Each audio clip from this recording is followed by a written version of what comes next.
जो 4 लोगों की मौत हुई थी, पीड़ित परिवार से भी सभी लोगों से मिले हैं और क्या इसको लेकर क्या बतलाएंगे? बहुत हृदय विदारक और मैं समझता हूँ ये घटना केवल इस गांव के लोगों के लिए नहीं या उन परिवारों के लिए, बल्कि जिस किसी ने भी इस घटना को सुना है लोग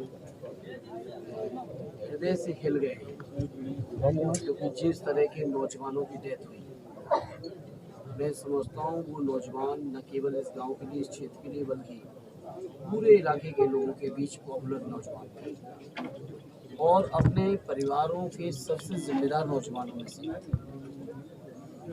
जहाँ हम अगर बात करें छोटे लाल जी के घर का मौका मिला कि 4 बच्चे, जो सबसे बड़ी बेटी है वो क्लास 7, बाकी तीनों बच्चे और बहुत छोटे छोटे, नर्सरी, केजी, क्लास 3, उनकी बच्चियां हैं, 3 बच्चियां, एक बेटा है। आप सोचिए उस परिवार की परिस्थितियाँ क्या होंगी। फिर जब हम जहाँ पहुँचे अमन जी के घर, अपने परिवार की अपनी पीढ़ी का एक मात्र चिराग, जो 2 भाइयों के बीच में, पिता और चाचा के बीच में अकेला नौजवान, पूरे परिवार की उम्मीद और आशा जिस नौजवान पे टिकी हो, आज वो हमारे आपके बीच में नहीं है। आप सोचिए उस परिवार की पोजीशन क्या होगी। फिर हम पहुंचे रविंदर जी के घर पर, जो खुद में भी उत्तर प्रदेश पुलिस की भी सेवा कर रहे हैं, जिनकी मैं समझता हूँ बमुश्किल 9 माह की बच्ची होगी। आप सोचिए उस परिवार पे क्या बीतेगी। और अकेले रविंदर ही नहीं, उनके दूसरे भाई अजय, वो भी इस दुर्घटना के शिकार हुए। मैं समझता हूँ ये प्रकृति का प्रकोप ही था इस गांव के ऊपर, इन परिवारों के ऊपर, इस क्षेत्र के ऊपर, कि एक साथ गांव के 4 नौजवान जो न केवल होनहार थे, बल्कि अपने गांव, अपने घर, अपने परिवार की उम्मीद का जो केंद्र था, जिनके ऊपर जिम्मेदारी थी छोटे छोटे बच्चों को लालन पालन की, परिवार को आगे बढ़ाने की, चलाने की, आज वो हमारे आपके बीच में नहीं है।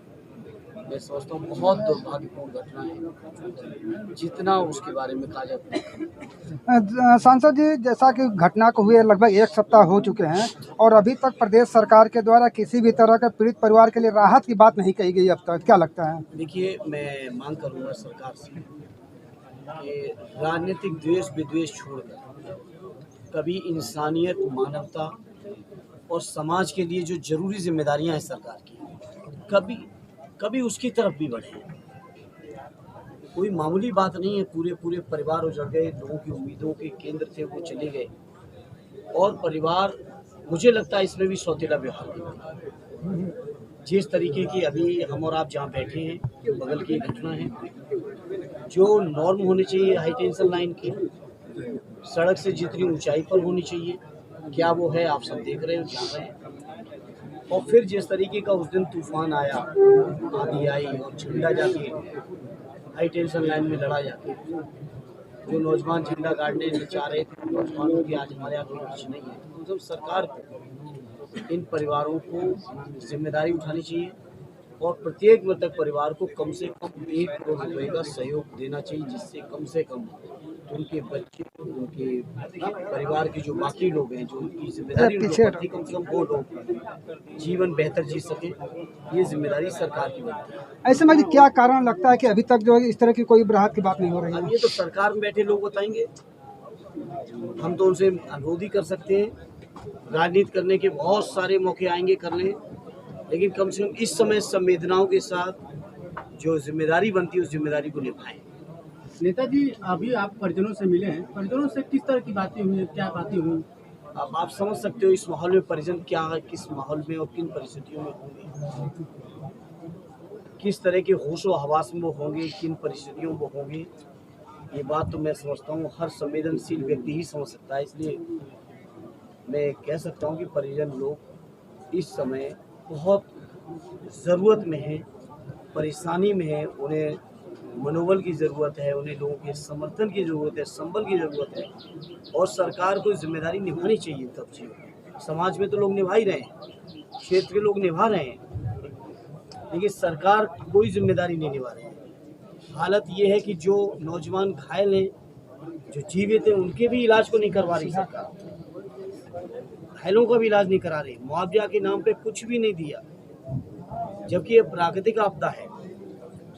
प्राकृतिक आपदा है और प्राकृतिक आपदा किस तरह से पूरे देश के अलग अलग इलाकों में आंधी आए, तूफान आए, जहाज भी जाके जमीनों से लड़ गए, उस दिन की ये घटना है।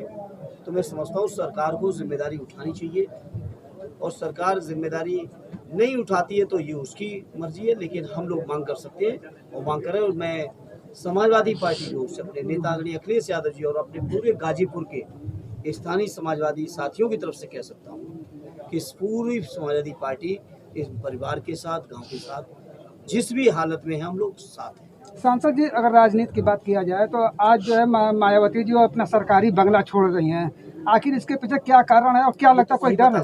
इसमें हम कैसे बता सकते हैं क्यों छोड़ रही है, बात हमें कैसे बता सकते हैं? इसके अलावा आनंदीबेन पटेल जो राज्यपाल है, वो उनका ये कहना है कि यूपी में जो कानून व्यवस्था है वो 100% सुरक्षित नहीं है। मुझे संतुष्टि है कि कम से कम गवर्नर साहब स्वीकार कर रहे हैं, और गवर्नर साहब की इसी रिपोर्ट को जानी चाहिए केंद्र की सरकार तक। और जैसे ही पिछली सरकार में केंद्र सरकार बड़ा सख्त थी कानून व्यवस्था को लेकर, उत्तर प्रदेश में जब आदरणीय अखिलेश यादव जी थे, गवर्नर साहब की रिपोर्ट को बहुत संज्ञान लिया जाता था। मैं समझता हूँ सरकार को भी लेनी चाहिए, और इस बात को हमें आदरणीय अखिलेश यादव जी तो हर मौके पे कहे कि कानून व्यवस्था ध्वस्त है, किसी तरह की कोई कानून व्यवस्था नहीं। सबसे ज़्यादा कस्टोडियल डेथ अगर कहीं है तो आपके उत्तर प्रदेश के अंदर है, सबसे ज़्यादा महिलाओं के ऊपर अपराध है तो उत्तर प्रदेश में है।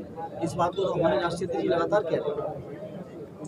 इसके अलावा अगर बात किया जाए तो मुख्यमंत्री सामूहिक विवाह योजना चली थी, जिसमें सिंदूरदान का बहुत महत्व होता था, लेकिन ऑपरेशन सिंदूर के बाद जो सरकार ने जो है सिंदूरा देने का जो अनिवार्य कर दिया है, अपने तरफ से दान कर रही है, इसको क्या मतलब किस नजर से देखा जाए? बातों में नहीं जाता, इन बातों में नहीं जाता, और ये दिन ऐसा है नहीं है कि हम बहुत राजनीतिक बातें करें। हम पूरे इस नरवर गाँव के लोगों के बीच में आए, सब बाकी फिर किसी दिन मौके बुलाइएगा तो गाजीपुर में बैठ के सब बातें। Thank you. धन्यवाद।